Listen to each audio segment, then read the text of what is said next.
A North Carolinian by birth, a social worker by trade, a black woman by grace. Please join me in welcoming Ceara Corry, also known as C, the Sex Lady. Today, as part of our special series on sexuality and the influence of porn education on society, I'm thrilled to be joined by Ceara. Just as a heads up, today's episode will be exploring themes of an adult nature. We'll treat everything with respect, curiosity, and without judgment, but there may be words and topics that could make you feel uncomfortable if you're listening in the car with the kids in the backseat. C was born and raised in the same eastern North Carolinian county where her great great great grandfather was born enslaved. C is a survivor of sexual trauma and grew up in a complicated family dynamic. Her life evolved to allow her to become the person she needed. C is the founder and owner of The Naked Truth, a therapy and education service based in North Carolina. The Naked Truth provides community based sexual health and wellness education, sex and relationship therapy, and professional training and development. I've got a lot of questions to ask. I'm just so pleased that you're joining us here at the end of the year when I'm sure you could be doing something far more enjoyable, but thank you anyway. I am so Um, glad to be here. It's exactly where I want to be. Thank you. Mm. I have to start with your story, just to talk through a little bit about what helped form you, what helped create the person that you are today. Yeah, it's so the way I like that was a great introduction, and that is the way that I often introduce myself and kind of describe my story. Is my work and my passion for this work was birthed out of my own lived experience. Whether I experienced things directly or my family, it all contributed to this passion that I have for sexual wellness and healthy relationships. So yes, I am a survivor of sexual trauma. Throughout childhood, my family dynamic was complicated. That is an understatement for sure. My family experienced domestic violence, homelessness, all sorts of things that just really can rock the core of a family and what it means to be a family. And Mm, so I grew up with this desire to not only see healing in myself and my immediate family, but more broadly, realizing that I'm not the only person who has this sort of story and who has experienced the challenges that come along with that. How do I get in a healthy relationship or maintain a healthy relationship if that's not something that I've seen? And how do I navigate this experience of trauma and also have healthy, fulfilling, sexual relationships as an adult? And so that's really what kind of shaped me and formed me. I'm a reader. I've always loved to read, and I would read all the things about relationships and trauma and all these things, not knowing that they were planting seeds for what my career would be. And so that's the personal side of how I get here. And I think that it's, the professional and, grad school and training and all of that, yes, that matters and is relevant, but it's really those seeds that were planted for me in childhood and even before I was born, just the patterns that have unfortunately evolved in my family. it's thank you for sharing that. Mm-hmm. It's really interesting. I thought when I sort of read your story and learned a bit more about you, I guess I thought that for a lot of people that go through experiences Yeah. similar or dissimilar, they seem to be they almost can't get past the experience, Mm-hmm. and it almost becomes them. It's really enlightening and empowering to read that you, like say, almost from before birth, you sort of knew the path you were going to take, and you used all of this negativity to Mm-hmm. become sort of positive energy. And I Mm-hmm. just wonder why you thought you managed to sort of turn it around. I think no, I've been through this, therefore my role now is to help others not go through this and to become what they can be. 'Cause it's a massive task to take on. And just Yeah. what you thought about when you thought actually no, I'm going to do this. Honestly, it most of the time it feels more like it chose me than I chose it. Yeah. Like this path chose me. Huh? It just has felt like a huge part of my purpose. That there is so much hurt and pain and trauma and struggle in the world, and this is the part that was carved out for me to help and to help resolve and to improve. There are so many other forms of trauma and pain that I'm like, I am not the qualified one to Mhm. assist with that. That is not my journey. That's not my path. But it really does feel like it chose me. It's one thing that I always say to myself is all of these terrible, awful things that I have experienced, if I could be the last person in my family, if my generation could be the last generation that experiences some of these things, I can live with that. Not to say that I would want to have had all these experiences, but if that's the way that it's turned out, maybe that means I get to be the last one. Maybe that means that I have skills or resources or access to things like therapy and other healing tools that people before me didn't have access to. And so maybe that means generations from now, the legacy and the story of my family is very different because I chose to do this work and got to was fortunate enough to do this work. So it's like a calling, isn't it? It almost feels like Yeah, something that sort of called out to you, and you answered. Which absolutely. some people get called to and just don't respond, but Yeah. you the decision, the brave decision to make it happen. It I just wouldn't want, leave me alone until I did. yes, it's getting nudging you. Okay, okay, I'm listening now. Sure. Yeah. Yes, exactly. So in the work you do around sexual wellness, what are Mhm. some of the common misconceptions? And actually, how would you define sexual wellness? Yeah, so I think of sexual wellness as more broad than sexual health. So when we think of Mhm. sexual health, we think of things like sexually transmitted infections or Yeah, pregnancy or preventing pregnancy, those sorts of very physical things that a medical professional is guiding you through or helping you with. I yeah, think of wellness as more broadly than that. So not just the physical, but the mental, the emotional, the spiritual. Where does pleasure fit into your life, and how are you experiencing pleasure? How are you thinking about sex? How do you feel emotionally about sex and relationships? And let's do some exploration around that too. So I think of it as more of an active kind of practice of wellness I want to feel good. I want to have helpful thoughts and experiences when it comes to sex and relationships. So that's how I kind of think of wellness. mm, So that's one of the biggest misconceptions right mhm, off the bat that I often encounter is that it's all about health. It's all about the physical. It's all about whether or not you have an STI or whether or not you want to get pregnant. And I'm like, that is a very small piece of the wellness pie, so to speak. So that's definitely a big one. I encounter all sorts of things related to identity and who deserves certain things, who deserves pleasure, and what pleasure should look like. I always tell my clients that that's the only curse word, so to speak, that is not welcome in our sessions. It should, good. because according to what, or according to whose standards, Yeah, who gets to decide what we should do or want, or what our lives should or should not look like? yeah. So that's a big one too, of just these unspoken and really generalized and unhelpful, honestly, Mm, expectations and rules around sex and sexuality and pleasure, especially. And it's fascinating because in lots of ways, whether it be through the media or through just life in general, society, sex and relationships, such an important part, and they dominate the headlines. Who's dating who's broken up with who, and Yes. who's doing what, who isn't doing what, all of those things. And there Yeah. must be an appetite for it. And you sort of think that it's one of the things where actually, I remember my sex education from school, and it Mm, was basically how to put a condom on a banana. mm, That's what we did, and about sexually transmitted diseases.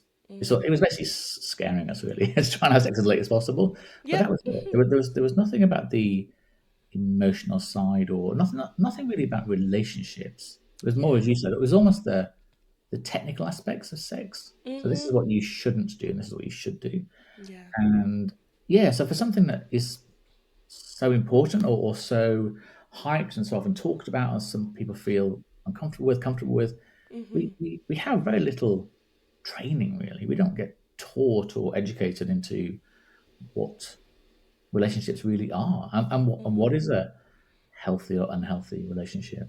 Um, Yeah, and it's so unfortunate because then we wonder why people struggle in that area, why they struggle to find healthy partnerships or maintain healthy relationships. It's like, well, how would they know how to do those things if they haven't been taught to them?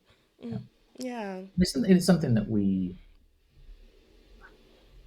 it's maybe something that we don't feel overly comfortable talking about, really. Mm-hmm. Mm-hmm. We sort of something maybe sort of shy away from. But it's I always think of it, gosh, if my car isn't working so well, I go and see the mechanic or the engineer. And it's, well, if my Exactly.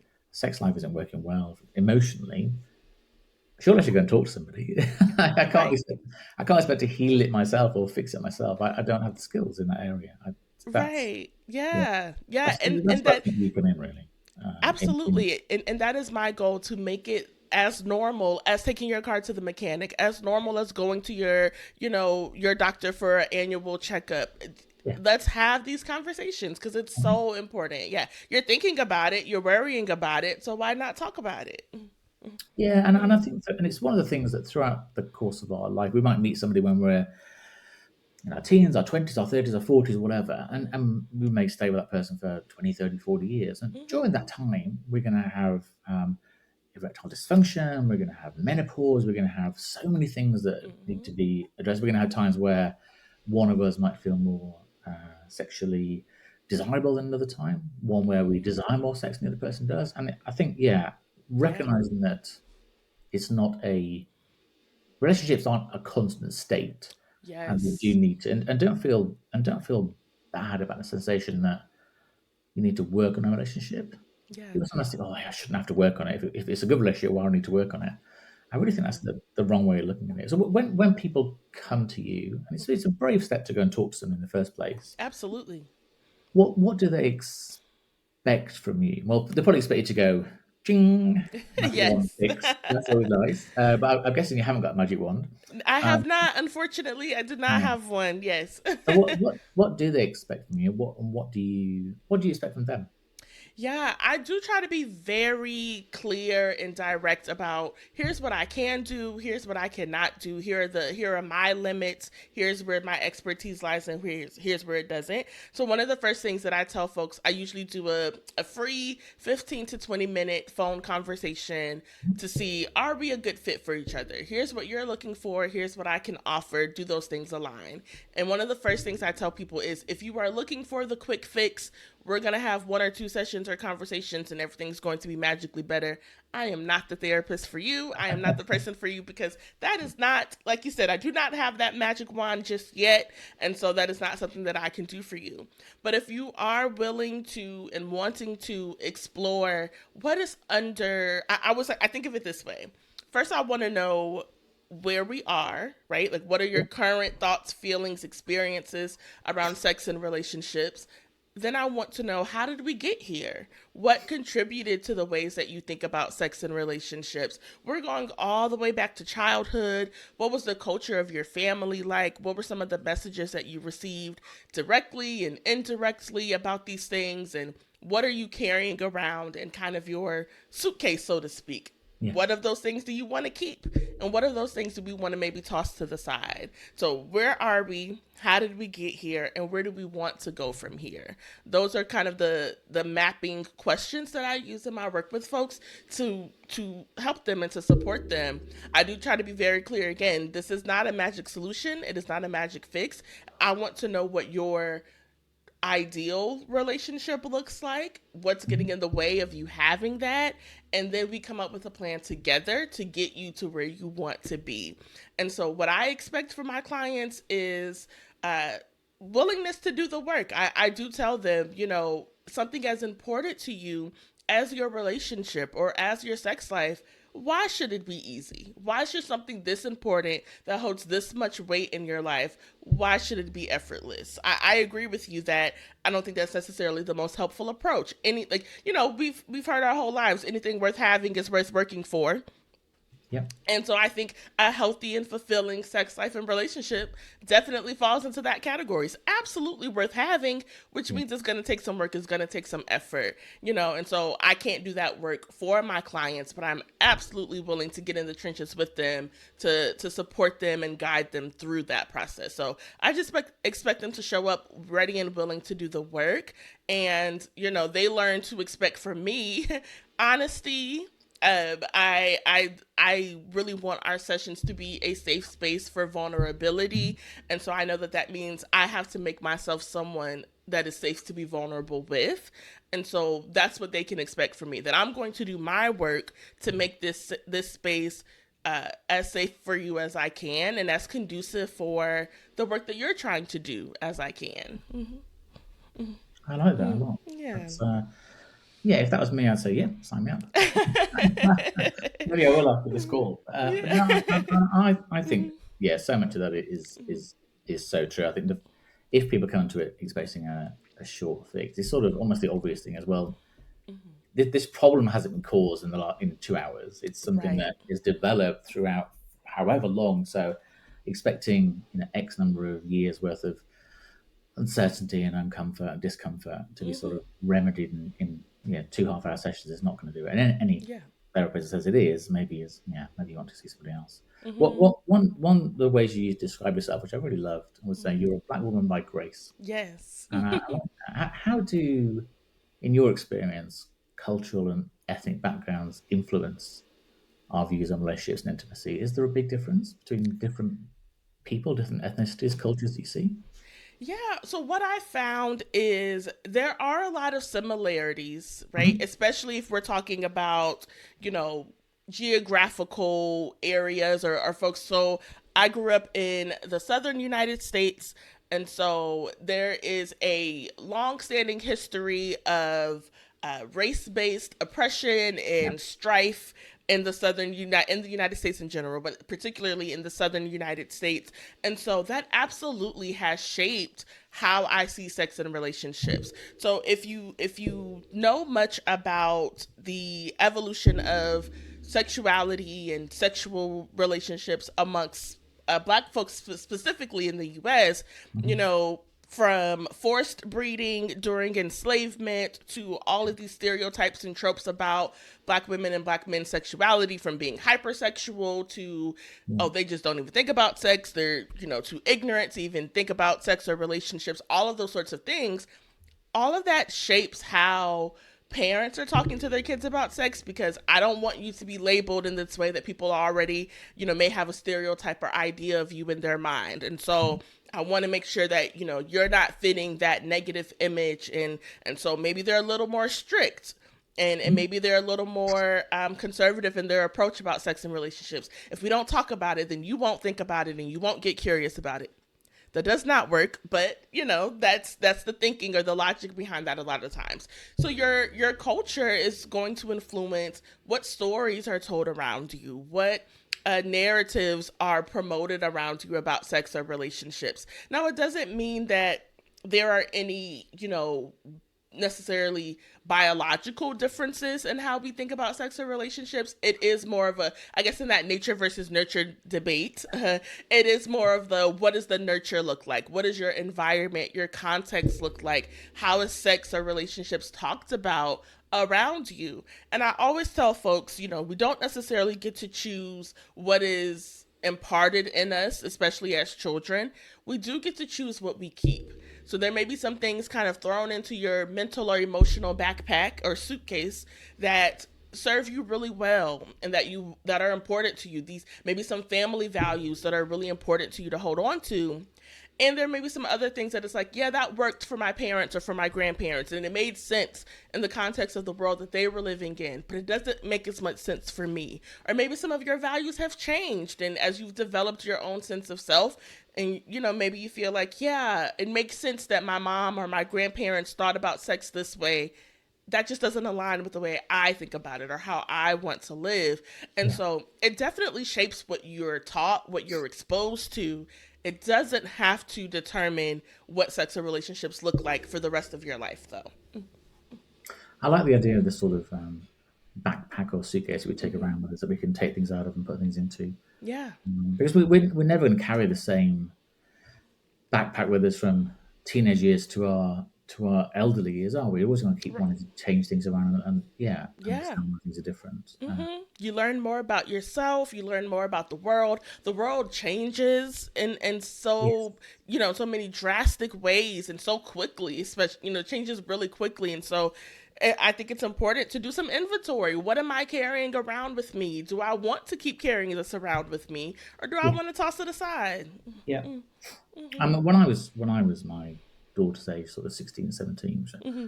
100 years ago to her mind, there was nobody would ever have dreamed of saying they were gay or they were lesbian or they were trans, whatever at school. You just Mm-hmm. wouldn't ever have said it. It would have been grounds for the worst bullying you can imagine. But I know Mm-hmm. in my daughter's school now, it's something that they talk about so openly. Mhm. She feels like this, he feels like that, and she does this, he does that. It's just such a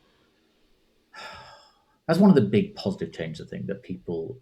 I'm sure it's still in lots of areas. It's still not Mhm. accepted. It's still more. And my son goes to an all boys school. My daughter goes to an all girls school. Mhm. There's certainly more open dialogue in the girls' school. Mhm. But Mhm.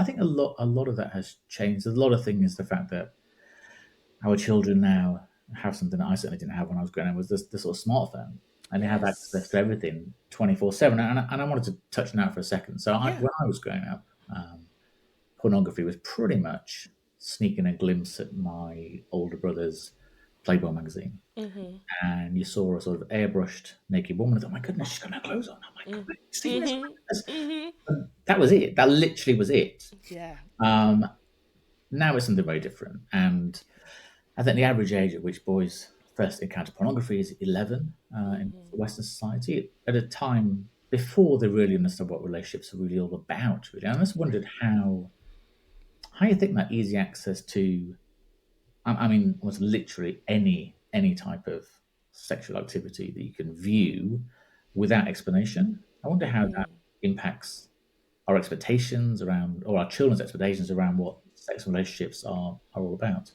Yeah, well, I think it impacts things in a number of ways. One of the first that comes to mind is, like you said, that immediate 24/7 access. It's instant. It's that Yeah, instant gratification. It removes some of the work that goes into a healthy and fulfilling relationship or sexual relationship. We don't often see, in porn, there's not a lot of conversations about consent. What do you like? What do you not like? What is enjoyable for you? We don't see conversations about, like, oh, I thought that this would be a good idea. I thought that I would enjoy this, but I've changed my mind, and how to navigate that. It's just instant, it's automatically enjoyable. Everybody's having a great time, and that can just create this assumption that sex is that easy and effortless all the time. It's guaranteed erections, it's guaranteed orgasms, it's, everybody's bodies are perfectly groomed, and that's yes, just so easy.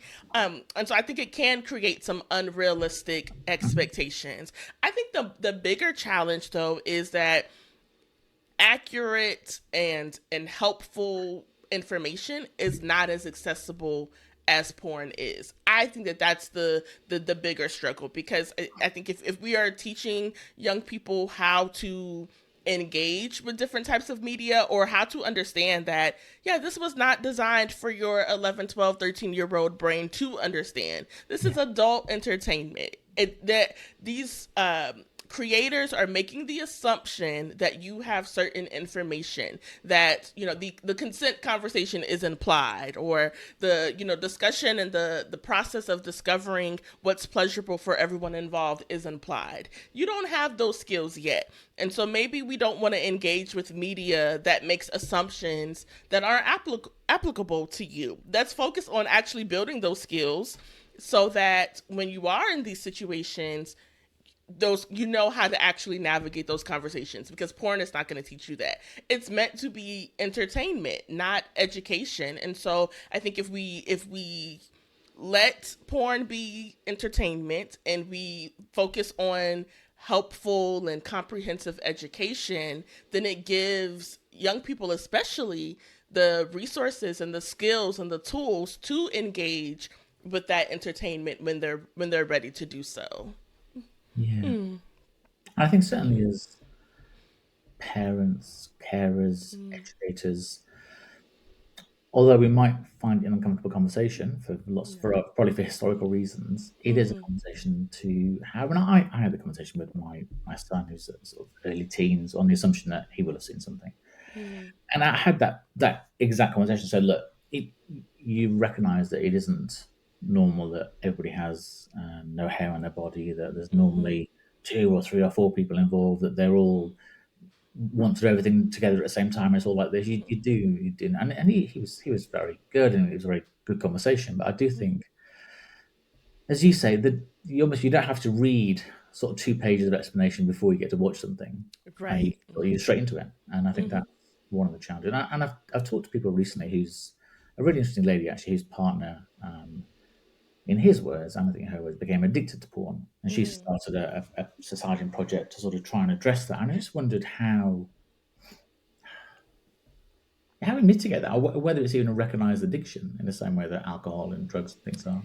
Yeah, so there are kind of two schools of thought in the sexual health or sexual professional world when it comes to sex addiction or porn addiction. There are some who believe that those things operate exactly how addiction to alcohol or other drugs function, and Yeah. there are those that believe that there is a difference, that the it's not so much an addiction, it is more so maybe a behavior that is a little out of control, and that it's fulfilling a certain need, and if we can address that ultimate need, then this behavior will be less necessary or happen less often. I Mhm. tend to fall more in that second school of thought. I don't think I've ever worked with someone who believed that they had a sex addiction, who didn't have something underlying or didn't have some sort of unmet needs that could possibly be met a different way Mhm. once they were able to, kind of get down to the root or the core of that. And so it's more so exploring, what is this doing for you? Is this just purely about pleasure? Is this more so about, you know, this is how I was introduced to sex and sexuality, and it's the only way I really know how to comfortably engage with sex and sexuality, because I wasn't taught how to have these conversations with partners or those sorts of things. And porn takes off the pressure of having to do that. Mhm. I just get to focus on pleasure and enjoyment, and I don't have to worry about if I'm liked, if I'm accepted, if I'm respected, if I'm valued. I get to remove all of that. I get to feel powerful and in control of my life and of my sex life. And that can become very motivating, and it can kind of, and then there's the shame and the stigma that this is a dirty, awful thing. Yes. And what we do know is that shame is not a great motivator for change. It actually keeps people very stuck in the same cycle, because you're now convinced that you are a terrible, awful person, and that you don't deserve good things, you don't deserve pleasure, you don't deserve fulfilling relationships. And so you continue doing things that just reinforce that idea or that feeling. And so before you know it, even if you're like, I'm so ashamed that I'm watching porn every day or multiple times a day, but I also can't stop doing it because I've accepted that this is who I am as a person, and this is as good as it gets for me. That's a really, yeah, a really valuable answer. And I listened to a really interesting interview with an actor called Terry Crews. People Mm, don't know, mm-hmm, he was a host on AGT, and he was on Brooklyn Nine Nine.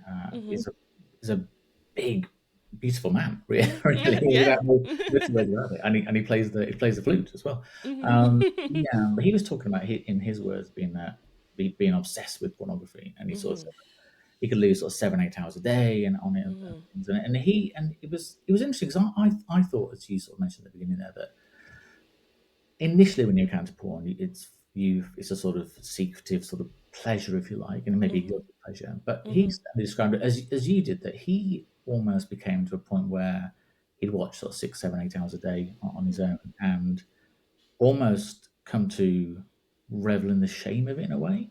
That Mm-hmm. he sort of recognised that this he was doing a bad thing, and it was reinforcing the person that he was, and he had counselling and sort of a lot of managed to work on his relationship, and Mm-hmm. obviously, like you said, underlying causes to the whole thing. But it was that it's not. It's a bit like alcoholics, and I sadly know some alcoholics. And again, drinking isn't a pleasure; it's something Right. that's done to sort of numb the senses, and it's something they feel they need to do. But I do Mm-hmm. think talking about it's the most important thing, I think. And Absolutely. how do you handle clients when they come to you and they may not have told somebody before, they have feelings for somebody of the same sex, they may not have told somebody before that they like a particular thing or don't. How do you help them feel comfortable to share that for the first time in many ways? Yeah, I am a huge fan of, we can take our time. You don't have to tell me even everything right away. It's because I tell my clients often, I am still a stranger to you, especially in those first few I have folks now that I've been working with for over a year or 2 years even, but those first few sessions, I'm very much a stranger to you.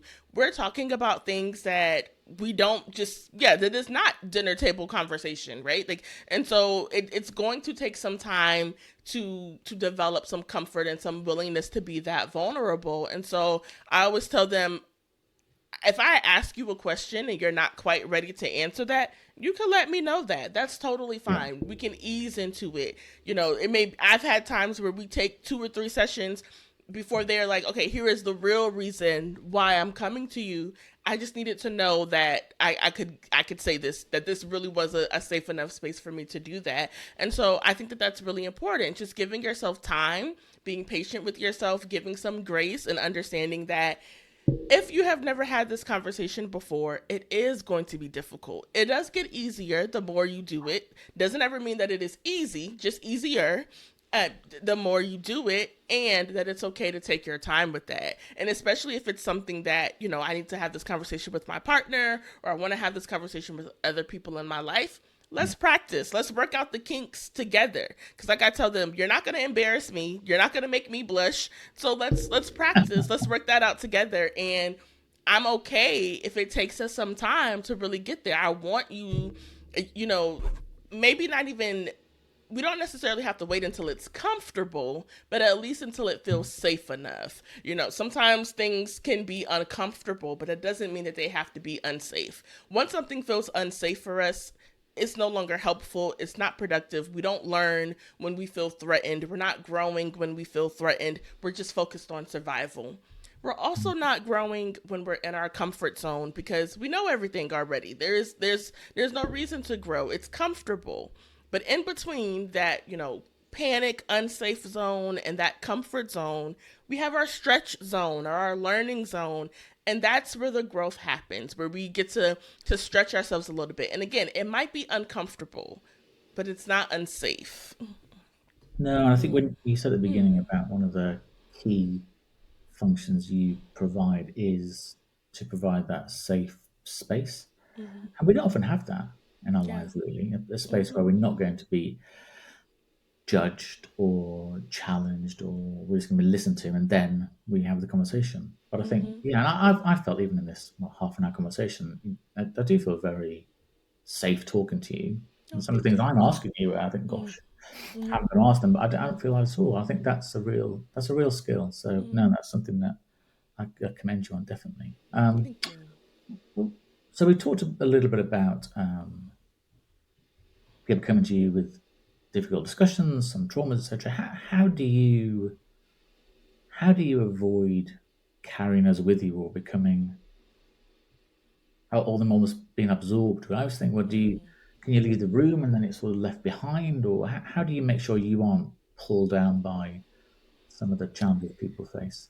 Yeah, it is tough, honestly, because I do hear some really hard and heavy things. And in Yeah, a day, I could see 4 or 5 clients in a day, and I could run the spectrum from happy and exciting and we're celebrating to the most terrible, awful thing happened between our last session and this current one. And yeah, so it does take some intentional effort to have my own kind of self care practices and take care of myself so that I'm able to show up. It's important to me to show up authentically for my clients. I don't ever want to just be a complete blank slate, concrete wall that they're talking to. So it's important for me to show up as, yes, authentically and my full self, and to also recognize that it isn't helpful for me to carry around everything from everyone that I'm hearing or that they're experiencing.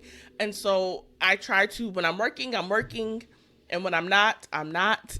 You know, having some intentional and dedicated downtime, some time away from work, and being intentional about the boundaries that I set around my schedule, even, right? Like, I want to be seeing my clients when I'm at my best and I have my best energy so that I can be focused and attentive to them and not thinking about, like, oh, it's getting close to dinner time and what am I going to cook for dinner and those sorts of things. Like, building in that buffer time, yeah. you know, that decompression time, so that when I'm shifting gears and I'm back to just being myself with my partner and with my family, that I've had some time to kind of decompress, you know, Mm. having colleagues and making connections with colleagues in the field is also really helpful and important. Other folks who know what it's like to hear some really hard and heavy things. Mm. And, this is not the type of job where I can just talk to my friends or even to my partner about every single thing that I've heard or encountered No. throughout my workday. My husband is also a therapist, and so he understands those limits of like sometimes we do need to share like, yeah, it was a really rough day, or like the world sucks sometimes, and we just need to be able to have a conversation about that. Mm. But we can't go into the details and the specifics of our clients and their experiences, and so finding those spaces where I can get support, having my own therapist, those sorts of things. This is how I process these things as a person, because when I'm in the sessions, it is about my client and it is Yeah. about their experiences. Mm. Mm-hmm. And how important is it that your clients and people in general Mm-hmm. love themselves? Because I always think you need to. I'm increasingly thinking this. You do need to love yourself to truly be open to the love of others. I just wondered what you thought. You know, I think that is great and wonderful if it happens that way. Mhm. I do think that loving yourself can open up different opportunities or possibilities when it comes to loving others. And I think sometimes we are taught how to love ourselves by being loved by other people. Because, Yeah. just thinking about, the context of, I think we assume that some things are innate. I think the desire for connection is innate in us, that we do better as humans in community and connection with other people. But Mhm. the skills of creating and maintaining those connections are not. Those are learned. And so who I think we do have to be taught how to love ourselves, and we learn that Mm. through how others love us or how others even love themselves. And so for some people, their first real or helpful models of that might be in adulthood, it might be in relationship. Having a friend or having a partner who sets boundaries can give you the permission, like, oh, I get to do that too. I get to also set boundaries for myself, and also expect other people to respect those boundaries, and to respect me as a person. Maybe that's not what you've experienced or witnessed growing up. And so I think it's great if you come to the table loving others because you have first loved yourself. And I think that it's okay that it doesn't always happen in that particular order. Yeah. No, because Mm, as you said about mm, life in general, we have to learn things, and it's not we're not born with that immediate ability. We don't. We're not taught it at school, so the only place right. you can learn it from other people. You might learn it from within a family. You might learn it within a friendship group. But Hmm. you might wait until you're well into adulthood before you Yeah. realize it. And Hmm. I know we've just had a big. Well, you'll know this obviously. We've just had a big election in the US, Yes. and things are going to change. I'm sure over the Hmm. next few years. And I Hmm. wonder what your thoughts were on sex education in the school system. Is it feels that perhaps it's not going to be as open as it maybe once was, or maybe should be. Is school a place where we should learn about relationships and about sexual wellness? I think so. And I think so because it is education. Again, Yes. we cannot assume that these things are innate. We cannot assume that everyone is learning these things at home. And, that I've heard so many stories of folks who learned from sex education at school that they were being abused, or that the things that they were experiencing at home were not okay, or were not supposed to be happening. And they would have never, if all they had was the context of what they learned in their family, they may have learned that abuse is okay. And it wasn't until they, read a book that they got from their school library, or had the sex ed conversation at school, that they learned, oh, this should not be going on between my parents and I, or a different relative or neighbor, or whatever the case might be. And finally having the language to say, this is what's happening to me, and I know that now that it's not okay. Again, growing up in North Carolina, in the southern United States, in the Bible Belt, so to speak, sex education has been lacking for a very long time. It has improved, Um, I think about the sex ed that I received in North Carolina, and then I also used to teach sex ed in North Carolina. And so, just the differences in what I received versus what I was teaching, I can see great improvement there. And I still see plenty more room for improvement. In I know more about the legislation in North Carolina specifically, but there was legislation passed in 2009 that is still in place currently, and it emphasizes that the curriculum, any curriculum used, should promote abstinence until students are in heterosexual monogamous marriages. So I said those are three boxes that we're automatically assuming are going to be checked, right? We're Yeah. assuming that all these students are heterosexual. We're Yep. assuming that they're going to choose monogamy, and Yeah. we're assuming that they're going to choose marriage. And so what about the students who already, I was teaching sex ed to ninth graders, and so many of our students already knew that, okay, well, I'm not heterosexual, I'm not straight. Yeah. So how does this help me?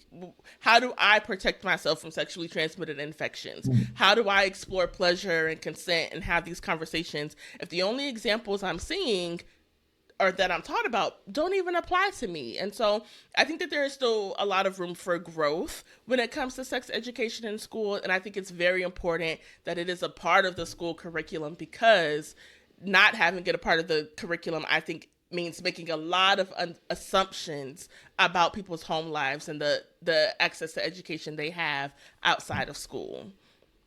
Yeah, and as parents and carers,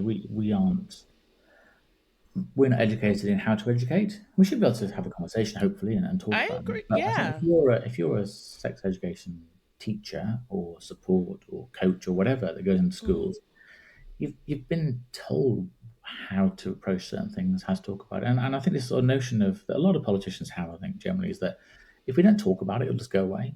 Yep. I mean, Yep. if we don't talk about the other lifestyles, then they just won't exist anymore. Which Yep. it's so must be so challenging as a young person, like say, to look at them and think, well, none of this applies to me, Yeah. and you're just being made to feel even more different, and even more Absolutely. stigmatized, and I think that's not a good place to be. So hopefully that will, yeah, hopefully we'll see that change. I hope so. I definitely hope so. And there are people out there who they're doing the work, they are advocating for Yes, that, they yeah, are creating that space, and I have to believe, I have to maintain hope that it does continue to get better, that it is an area that we do continue to grow in. I think especially working with the ninth graders that I worked with, it gave me a lot of hope because they were not afraid to ask questions. They were not afraid to challenge us or to challenge the curriculum. And yeah, so it gave me a lot of hope that, when they are in charge and they are making the decisions, that, things may look a lot different. yeah. It's funny, isn't it? Whenever I sometimes go into schools and businesses and things to talk about empathy and life and things, Mm-hmm. and 100% the most challenging, interesting questions come when I go to schools. Mm-hmm. And yes, you think, oh my goodness, if people in the workplace just ask, they ask the questions they must think should be asked. But Mm-hmm. in a school environment, it's sort of, oh gosh, I haven't really thought of that. And you almost Yeah. come to you work the answer up together, but they like that. They want you to see you being vulnerable and not, hey, I've Yeah. got all the answers. Well, of course I don't. And Uh, no one has all the answers. We're not omnipotent, but it's right. yeah. I think yeah, the longer that children keep that ability to ask questions and challenge people, they're 100% better. And we are all better for it. Oh, absolutely. Yeah. Mm-hmm. So, how important are family and friends to you in your life? Oh, so important. My friends are my family. Like, Yeah. so I'm like, it is all family to me. And I'm like, those are my people. They keep me grounded. They bring me peace. They bring me enjoyment. It's so important. It's so important to me. As you were sharing about your children, I have sisters who are 16 and 12. I have a brother Awesome. who, yeah, it's a brother who's only a few years younger than me. He just turned 27. But I'm like, I love being a big sister. It's so important to me. Getting to be a part of family and community. I really do believe that we thrive and we are better as people in community. And so my family and my Yeah. friends, yeah, they are my people. I'm so grateful for them. Oh, Mm-hmm. that's really good. And if you're anything like me, then you'll learn a lot of things from that 16-year-old 12-year-old. Yes. Whether I want to or not? Well, absolutely, yes, absolutely, yes, yes, that is true. Yeah, yes, yeah, 100%. So apart from family and your family, friends and family, where does your joy come from? What makes you happy? Oh, what makes me happy? Like I said, I'm a reader. I have Yeah, always been a reader. I can get lost in a book, and that is absolutely my happy place. I love learning, whether through reading or I love a good documentary or docu series. Learning really does make me happy because like there's just so much knowledge and so much information in the world, and I can't have all of it, but I want to have as much of it as I can. Um, let's see, music makes me really happy and brings me joy. Resting, just having, free time to just be and just relax. I have to be more intentional about that. Um, because there's always work to be done, and especially being an entrepreneur and working for myself, but really finding those moments, those little pockets of joy is really important to me. Seeing other people experience joy and happiness and growth, it does something for me, and reminds me that that's something I get to do as well, something that I also have access to. yeah. Must be interesting when you work with a client for could be 6 months, could be a year, Mm-hmm. and you feel okay. It's time for you to sort of go and learn. I'm always going to be Mm-hmm. here. I've always touch base, whatever. But Mm-hmm. you're not going to see them weekly, it Yeah. must be a really joyous time because they've developed and they've got what they need, and you've helped them, and you've listened, and you've kept that space for them. Yeah. Also, in a way, a little bit sad because you get to know them over the course of time. You get to be really part of their Yes. lives, and suddenly they've sort of gone and thinking, "Oh, I wonder how it's going with Martha and Claire or John and Jane." Absolutely. It must be really, yeah. There's a joy, but also that slight Yeah. missing as well, I guess.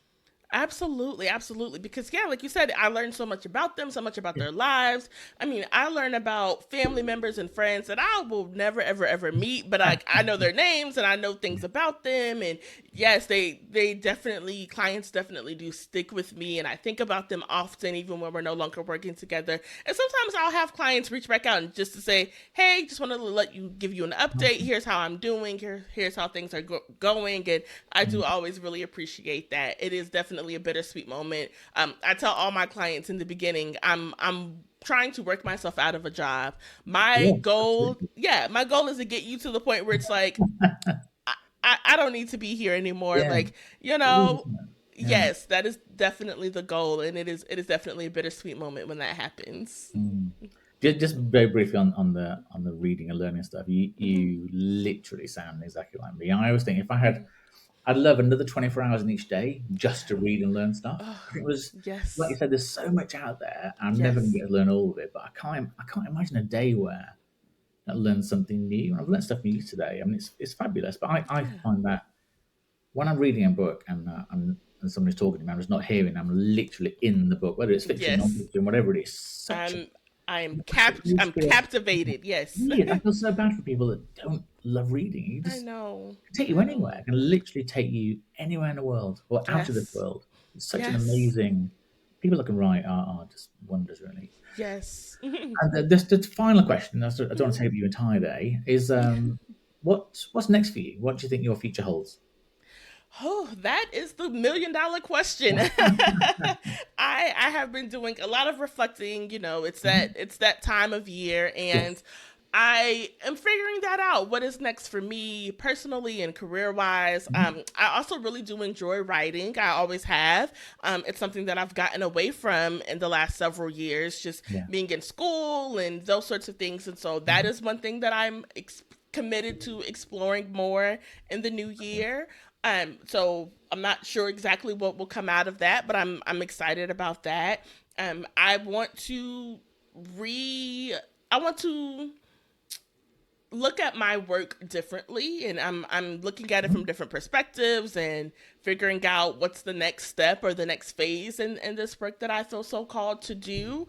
So curiosity is definitely what my future holds. I'm approaching it with a lot of curiosity and wonder and just openness to whatever might be next. Oh, fabulous. Because like you're called to this, so Yeah. you'll hear and recognize when it's Yep. That's right. And I think that whole thing about reflection and curiosity is such a value thing that we don't often do, really. I do Yeah. think, yeah, this is a perfect time of year to reflect. Yeah. And yeah, and always be curious, never be judgmental. Is Mhm. yeah, something I Mhm. 100% believe in. Oh, just thank you so, so much. Yes. I wasn't sure what to expect, and it's far, far more interesting than I thought it could be. So you're really interesting, open, warm person. So Thank thank you. you I so much for your appreciate time. I that. really enjoyed it. Yes, thank you so much for having me. This was great. This was a great conversation.